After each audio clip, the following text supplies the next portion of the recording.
महात्मा बुद्ध प्रवचन सभा में आकर मौन बैठ गए।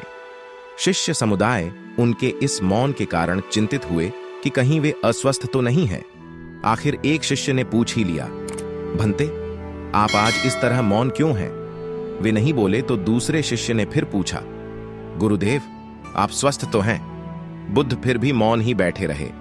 इतने में बाहर से एक व्यक्ति ने जोर से पूछा, आज आपने मुझे धर्म सभा में आने की अनुमति क्यों नहीं दी?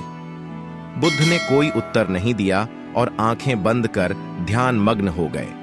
वह बाहर खड़ा व्यक्ति और जोर से बोला, मुझे धर्म सभा में क्यों नहीं आने दिया जा रहा है?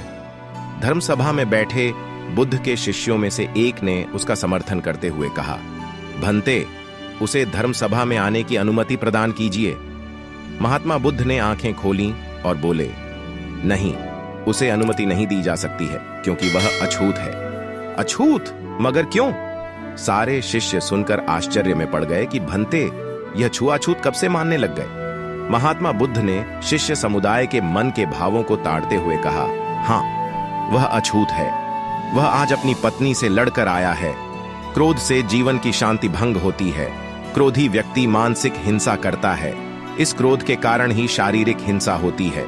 क्रोध करने वाला अछूत होता है क्योंकि उसकी विचार तरंगें दूसरों को भी प्रभावित करती हैं।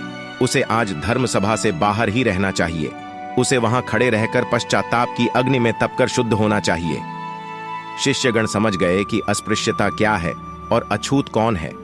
उस व्यक्ति को भी बहुत पश्चाताप हुआ। उसने कभी भी क्रोध न करने का प्रण लिया। बुद्ध ने उसे धर्म सभा में आने की अनुमति प्रदान की।